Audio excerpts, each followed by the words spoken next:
You're still not over that? Geez, Amber. It was what years ago? Lindsay laughed, loud enough that the whole table turned to look. My fork stopped halfway to my mouth. I smiled, but my stomach folded in on itself. I mean, she went on, swirling her wine, you act like you went to war.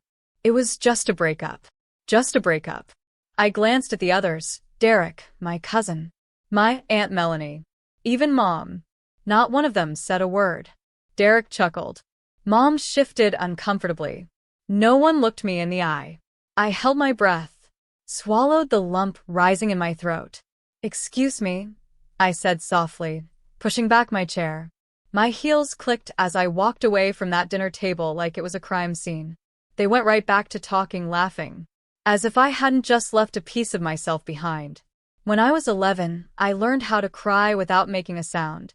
I would curl up in the walk-in closet in our hallway, the one with the broken light bulb, and fold myself between winter coats and old prom dresses. That was my hiding spot. No one ever checked there. Not once. I used to think it was because I was good at hiding. Later, I realized they just weren't looking. My mother, Diane, was the kind of woman who ran PTA meetings like boardrooms. Blonde, ambitious, sharp in every sentence.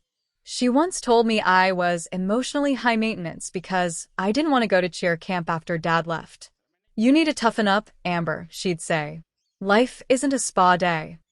I remember she said that while we were standing in line at CVS. My eyes were red from crying in the car, and she was checking the expiration dates on allergy meds like it was any other Tuesday. Dad left when I was 9. Not for another woman, for himself. He moved to Austin to find clarity, which apparently included dating yoga instructors half his age and forgetting birthdays. I used to wait for his calls with my favorite book in my lap, pretending I didn't care when the phone stayed silent. Lindsay, my cousin, lived 2 houses over. We were the same age, same grade, and completely different people. She was loud, shiny, effortlessly magnetic. At family barbecues, everyone flocked to her like bees to sugar. When I got on a roll, a quiet pat on the head. When she dyed her hair purple and failed math, everyone laughed and called it her creative spirit. She was the family's golden girl. I was the wallpaper. The trauma they mocked that night at dinner? It wasn't just a breakup. It was the ending of something I never had the words to name. His name was Caleb. We met in college during a volunteer trip to Tennessee. He helped me down from a rickety ladder at a build site and said, "You looked like you needed rescuing." I remember laughing, even though the wind was so strong it nearly blew my hard hat off. He was gentle with me. That alone felt like a miracle. We dated for 3 years. He was my first safe space. When I told him about my panic attacks, he didn't flinch. When I told him about the night I overheard Mom say, "Amber's just so needy," he squeezed my hand and said, "They don't see you. I do." So when he left, without warning, without closure, without a goodbye, it didn't feel like heartbreak. It felt like demolition. I stopped eating for a while. Not intentionally, I just forgot. Food felt like gravel. The weight dropped quickly and no one noticed until Aunt Melanie pulled me aside at Thanksgiving and said, "You've lost weight. Honestly, you look better." What's your secret? My secret was depression. I tried therapy. Twice. The first therapist told me to try gratitude journaling. The second one asked if I was catastrophizing. I didn't go back after that. Instead, I learned how to compartmentalize. I went to work, smiled in meetings, hit my deadlines. No one at the marketing agency knew that I sometimes cried in the bathroom between client calls. I got good at playing functional. But the trauma, the deep ache, it never left. It followed me like a shadow, quiet and sticky. And whenever I tried to talk about it, even in small ways, it made people uncomfortable. Even my best friend, Taylor, once said, you feel so deeply. It's a lot sometimes." That was the moment I stopped confiding in her. At family dinners, I'd try to bring up therapy or mental health or even just feelings. And without fail, Lindsay would crack a joke. Aunt Melanie would change the subject. Mom would sigh and say, "Amber, why do you always have to make things heavy?" So I started collecting things I couldn't say. I stored them in journals, in voice memos, in notes apps no one else could see. My thoughts became fossils. Quiet artifacts of a woman no one ever really tried to understand. I wasn't dramatic. I was drowning, and they called it moodiness. I wasn't unstable, I was traumatized. and they called it overthinking. I wasn't bitter. I was abandoned, and they laughed. They didn't know that by the time I turned 30, I had already written my own eulogy in my mind a dozen times. They didn't know that some mornings, I stared at the ceiling wondering what it would take for anyone, to finally ask, "Amber, are you okay?" But they never did, so I stopped hoping they would. It was Lindsay's birthday dinner. She'd just landed a job at a fashion startup in LA, and the family decided to celebrate with a private dining room at a trendy little place downtown. The kind with neon signs and overpriced flatbreads. Everyone showed up, Aunt Melanie in pearls, Uncle Greg with his deep laugh, even Derek, who usually ghosted every family function unless there was prime rib. And me? I almost didn't come. But Mom had texted the day before. "Please don't make it awkward by not showing up. Just smile and be supportive." So I showed up, wearing a navy blue blouse I had almost returned because it hugged the sadness in my posture too tightly. The first hour went fine. I drank sparkling water, nodded, laughed when appropriate. Then Lindsay brought up my old blog. "Oh my God, remember when you used to write all that sad girl poetry?" she said, sipping her third sangria. Like, "My heart is a haunted house," that stuff. So emo. The whole table chuckled. I looked up, frozen. "Yeah," she went on. "Didn't you write something about Caleb dumping you and it shattering your inner child? Or whatever. I swear, you could have made that a TED Talk." I felt like someone had ripped the air out of the room. Aunt Melanie actually laughed. "Oh, honey, you were dramatic. You always had that melancholic writer vibe." Even Derek joined in. "Hey, maybe you should do a TED Talk. Like, how to make a paper cut feel like a gunshot." Laughter. Explosive. Cruel. Unbothered. And then silence. Because I wasn't laughing. I was looking straight at Mom. Her face pinched, her hands tightening around the stem of her wine glass. I expected her to say something to stop it. Defend me. But all she said was, "Lindsay, maybe cool it with the wine. Not stop mocking Amber. Not that's enough. Just image control." I could feel heat building behind my eyes, but I wouldn't cry. Not in front of them. I pushed my chair back slowly and stood up. "I'm gonna head out early," I said, my voice steady. "Oh, come on," Lindsay groaned. "It's a joke. Don't be so sensitive." I didn't answer. I just walked out, one foot after the other, steady like I was walking through a battlefield and refusing to flinch. Behind me, I heard someone mutter, "God, she's always been like that." Later that night, Mom called. "Amber, listen," she began, sighing into the phone. "Lindsay's had a lot to drink. You know how she gets." I stayed quiet. "She didn't mean it. You know she loves you, right?" I almost laughed. "She loves me like a cat loves a mouse." "That's not fair," Mom replied, instantly defensive.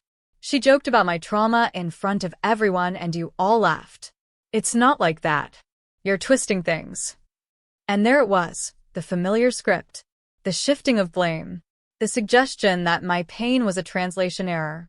For the next week, no one followed up. No apology text. No check-in. Nothing. Not even Taylor, who was at the dinner, sent a message. When I finally confronted her over coffee, she shrugged. "Look, it was uncomfortable, sure. But I think you're just really sensitive to this stuff, Amber. You can't expect everyone to walk on eggshells." I stared at her. "You think mocking someone's trauma is just a matter of being too sensitive?" She didn't blink. "I think people have a hard time knowing how to deal with intensity." Intensity? That's what they called the years of silent nights spent rebuilding myself. That's what they called the panic attacks, the therapy attempts, the broken sleep, the therapy journal I had filled with years of bleeding words. Something shifted in me after that. It wasn't rage. It wasn't grief. It was detachment. Like my soul quietly walked into the back room of my heart, turned off the lights, and locked the door. I stopped trying to explain myself. Stopped trying to be understood. Stopped waiting for an apology that would never come. That week, I unpublished the blog they'd all mocked. Not out of shame, but because I realized it was written for the wrong audience. I began walking in the mornings again. No music, no podcasts. Just my breath and the sidewalk. There was something deeply poetic in hearing my own footsteps for the first time in months. I bought a fresh notebook. The pages were thick and unlined, the kind that asked you to bleed honestly. And for the first time in years, I didn't write about my trauma. I wrote through it. No metaphor. No metaphorical haunted houses. Just the raw, unpolished truth. I wrote about the night Dad left. About the ER visit no one remembers. About the moment I almost didn't make it back. And how I did. Alone. And that's when something surprising happened. I shared one piece, just one, on a private mental health forum. The post was titled, "When They Laughed at My Trauma, I Walked Away." It went viral. Over 12,000 likes. Comments from strangers across the globe. People wrote things like, "This felt like reading my own diary. I thought I was the only one who felt this invisible. You put my pain into words I never knew I needed." I was stunned. For the first time, I realized I wasn't too much. I wasn't too broken. I was just surrounded by people who had no idea what healing looked like. There's a certain kind of quiet that doesn't feel empty. It feels earned. After that night, I stopped showing up. I didn't announce it. I didn't post a cryptic Instagram story or write a dramatic goodbye. I just slipped out of the frame. The family group chat? Muted. Taylor's texts? Left on read. Lindsay's birthday photos? Unliked. Mom's forwarded inspirational memes? Archived. It wasn't bitterness. It was clarity. One morning, I logged into my bank app and canceled the auto transfer I'd been sending to Mom every month. Just $150, her way of making me contribute to the house she said I'd always be welcome in but never quite belong to. When she called 3 days later, asking if my account had changed, I said simply, "No, I just don't think it's necessary anymore." Silence. Then, "Well, it's not about the money. It's about being part of the family." I didn't respond, because we both knew the truth. I started buying myself flowers every Sunday. Peonies when I could find them, or eucalyptus if I couldn't. It wasn't about the aesthetics. It was about proof. Proof that something soft and beautiful could still live in the same apartment where I once sat on the bathroom floor at 2 a.m., clutching my knees, wondering if my body would ever feel like home again. My healing didn't look like glowing skin and yoga poses. It looked like unfollowing people who only reached out when they needed something. Blocking Lindsay's passive-aggressive comments on Facebook. Crying on the subway and not apologizing for it. Sitting alone in restaurants and feeling full anyway. One Tuesday afternoon, I cleaned out the hall closet, the same one I used to cry in as a kid. I found the old notebooks, yellowing pages filled with anxious loops of writing. I held one to my chest and sat on the floor for a long time. And then I did something I never thought I'd do. I read them out loud, to no one but myself. And as I read, I didn't feel pathetic. I didn't feel dramatic. I felt proud. Because every word I'd written, every entry, every late-night scrawl, was proof that I'd made it through something most people wouldn't have survived. I started therapy again. A new therapist this time, Dr. Camille Foster. Black, mid-40s, unapologetically honest. On the first day, I told her, "I've been accused of being too intense. Too much."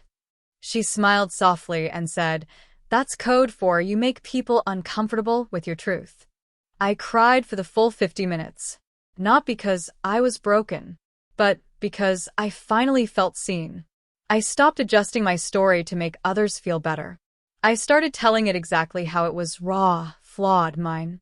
When people asked why I was distant from my family, I said, because they mocked the darkest chapter of my life and expected me to keep reading it at dinner. Some people blinked, uncomfortable. Others nodded. A few whispered, Me too. The quiet didn't scare me anymore. It became my sanctuary. I woke up to birds instead of anxiety. I lit candles and let them burn all the way down. I stopped checking my phone for messages that never came. And when Lindsay posted a quote on Instagram that said, "Sometimes your greatest pain becomes your greatest power," I didn't roll my eyes. I didn't text anyone about it. I didn't rage. I just shook my head, whispered, "You have no idea," and went back to writing. One night in early spring, I stood at my window, looking out at the city. The lights blinked like stars that forgot they belonged in the sky. And for the first time in years, I whispered a sentence I never thought I'd believe. I am not fragile. I am forged. The withdrawal wasn't a tantrum. It was a return. To myself. To my story. To a version of Amber that didn't exist for anyone else's comfort. It started with a DM. I almost didn't open it. I'd gotten used to ignoring my inbox. Most of it was spam, job alerts I didn't care about, or group messages from the alumni newsletter I never read. But something about the name caught my attention. Delilah Harmon, Event Curator, Rise Speak Initiative. The message was short. "Hi Amber. I read your essay on the support forum and followed the trail to your Medium page. Your words stuck with me. You have a story the world needs to hear.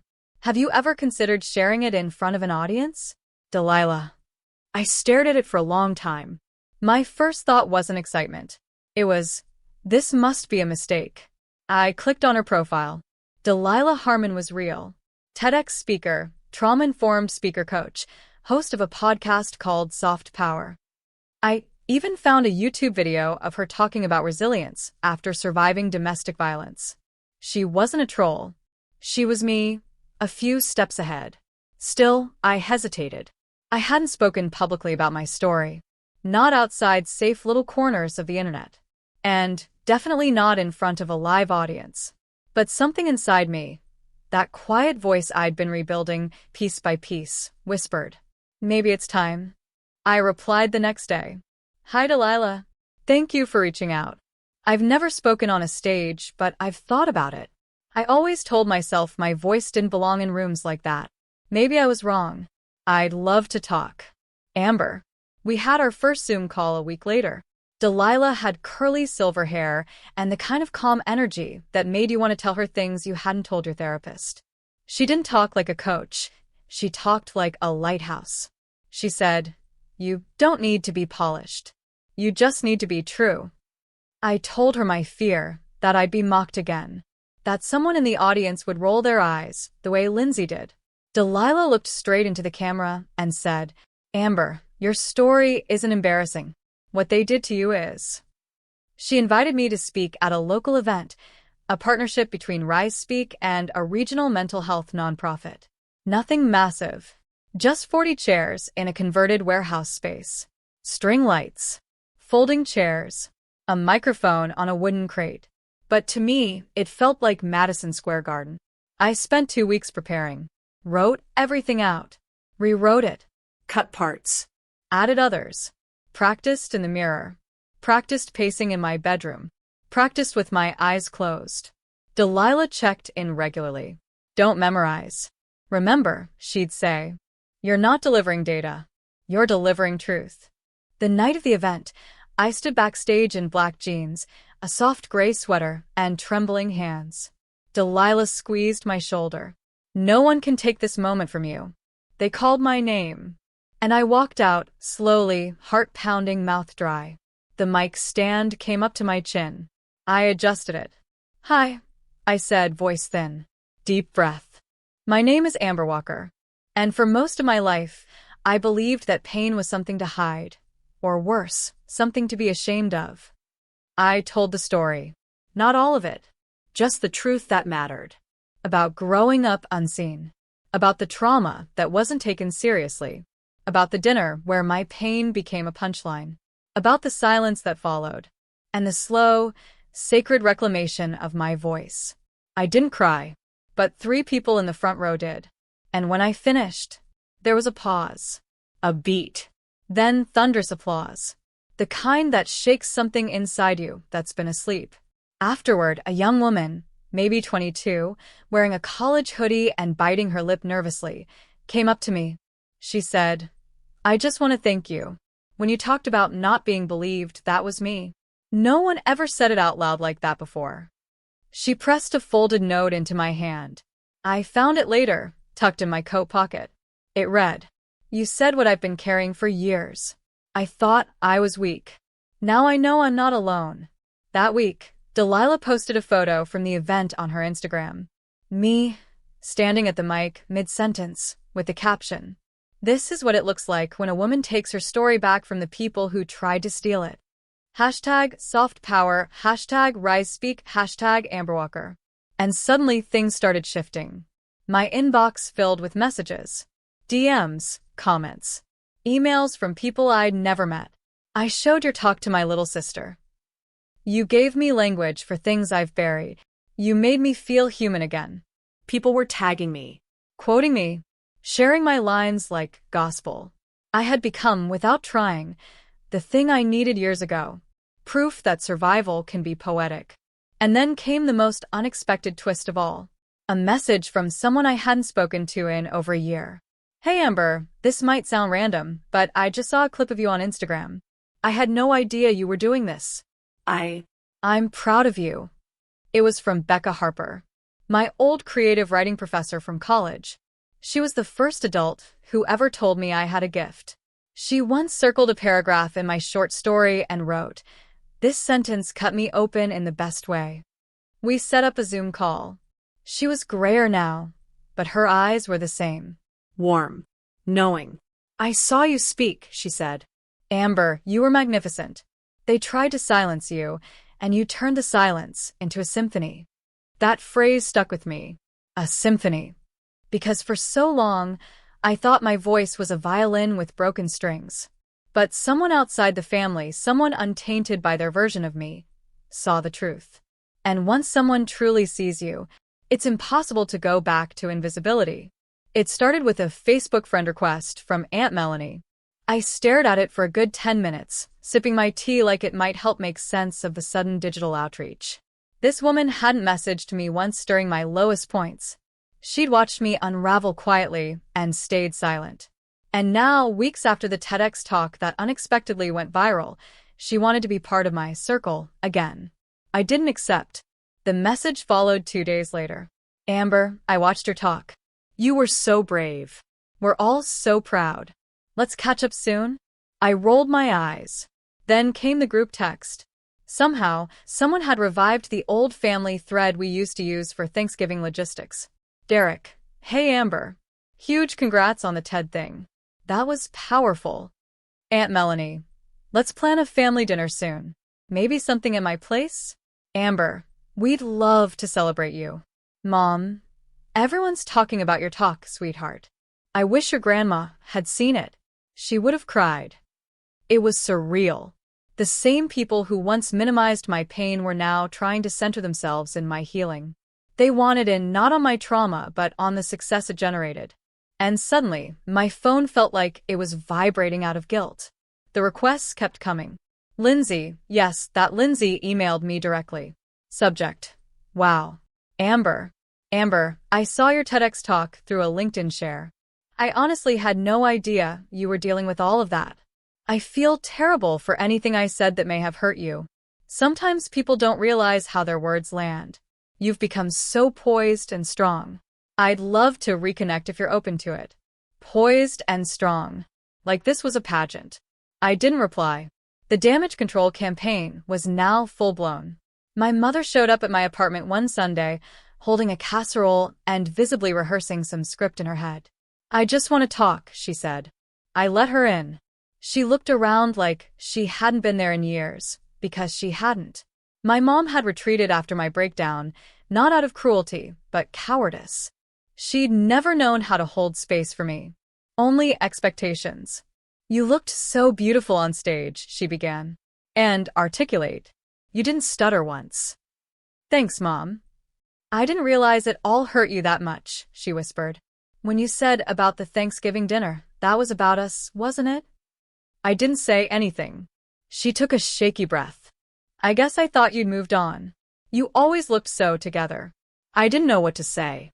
And when I did say things, I guess I said the wrong ones. I sighed. It wasn't just what you said. It was that no one stopped her. No one defended me. Not once. She nodded slowly, like each word sunk into a long-denied truth. People like Lindsay, they're cruel, yeah. But when you didn't speak up when none of you did, that's what broke me. Tears welled in her eyes. I'm sorry.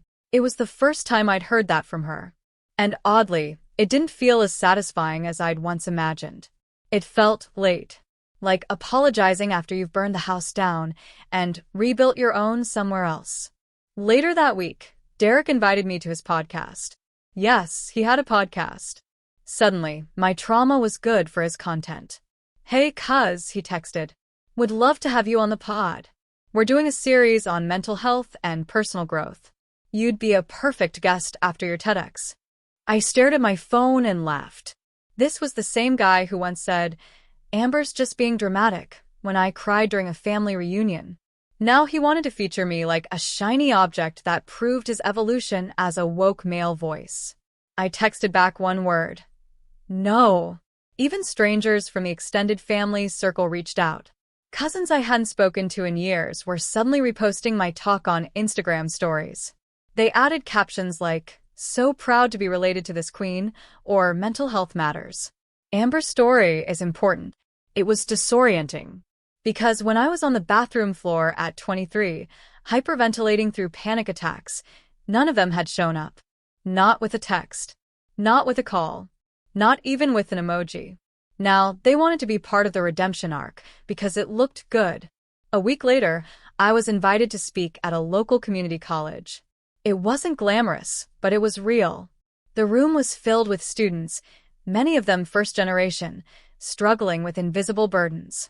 Afterward, a girl with lavender hair and tear-streaked cheeks hugged me tight. You made me feel seen, she whispered. That was the moment I realized I didn't need my family's approval. I'd already built a new kind of tribe. One that knew how to sit with silence, not judge the mess, and offer presence without performance. Back home, I found a letter in my mailbox. Aunt Melanie, again. Dear Amber, I know I've made mistakes, but we're family. Family sticks together. Let's not let the past keep us apart. No apology. Just a subtle plea to rewrite the past as a misunderstanding instead of the wound it really was. I didn't respond, but I didn't tear up the letter either.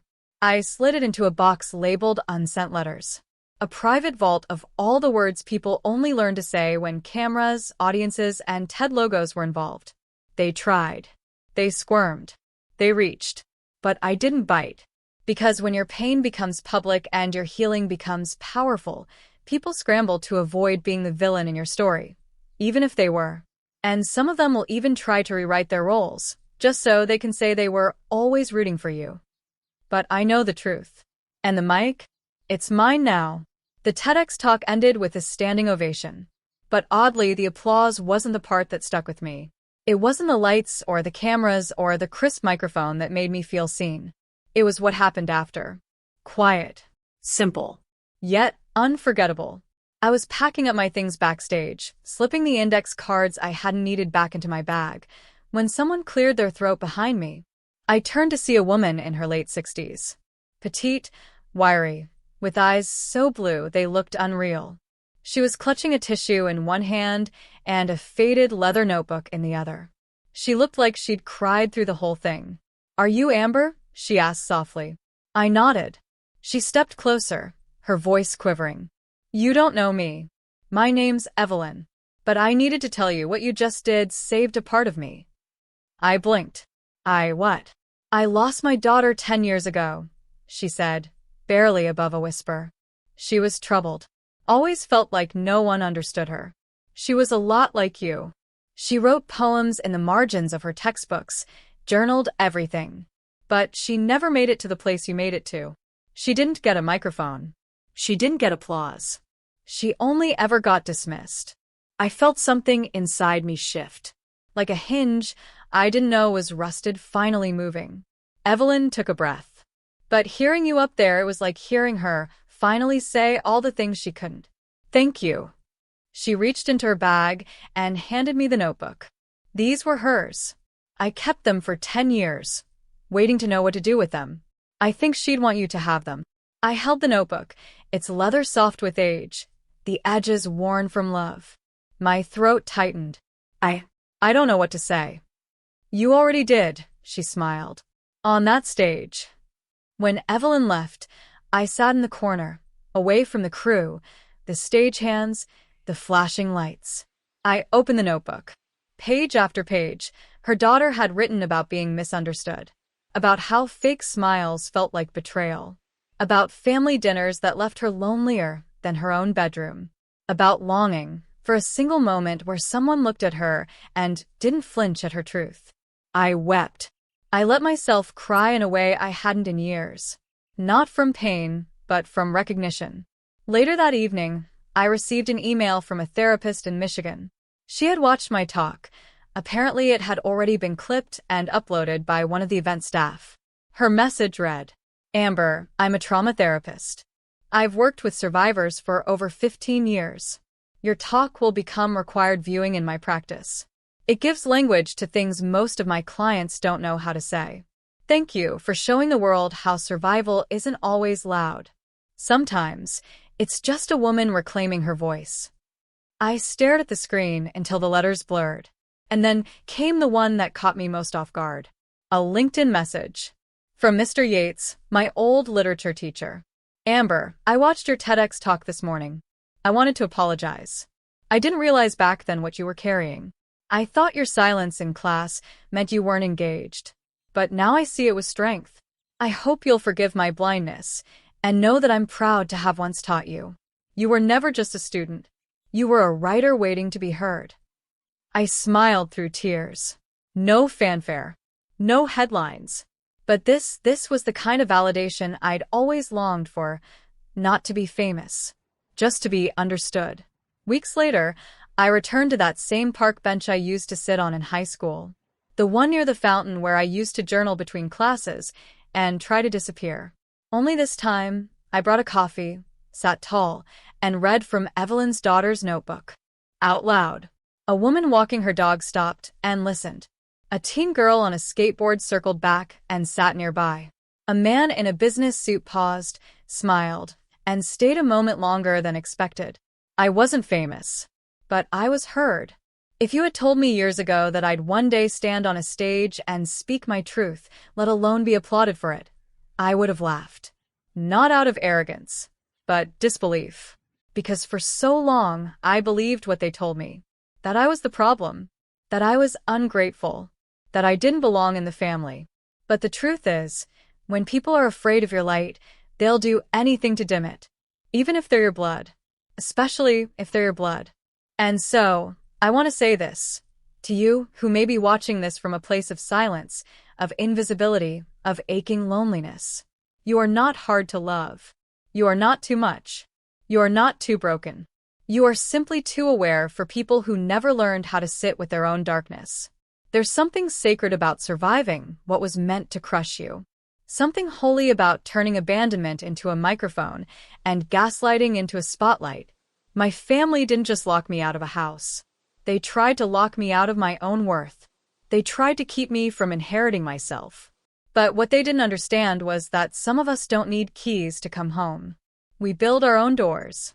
We become the home. And maybe that's the most powerful revenge of all, not screaming, not lawsuits, not even the applause. But peace. The kind that sits in your chest like a sunrise no one can take from you. You know, it's funny. They say blood is thicker than water, but the full quote is actually, "The blood of the covenant is thicker than the water of the womb." It means the people you choose, those who stand by you, who see you, who hold space for your truth, are more sacred than the ones you're related to by accident. Evelyn became family to me in 5 minutes, more than my relatives did in 20 years. That little girl on the skateboard, who listened to me read out loud at the park, she felt like a soul I already knew. And maybe that's the real inheritance. Not the house. Not the money. But the community that rises around you once you stop apologizing for who you are. So here's what I hope you take away from my story. Never shrink to fit a space that was built to exclude you. And never stay quiet to keep others comfortable. And never, ever believe someone else's version of you over your own. Because your truth, it matters. Even if it shakes the room. Even if it costs you family. Even if it leaves you walking alone for a while. Walk anyway. Because somewhere down that road, you'll find people who don't just tolerate your light, they need it. People who've been waiting for someone like you to speak up so they can find the courage to do the same. And one day, when the echoes fade and the dust settles, you'll realize the greatest thing you ever inherited was yourself.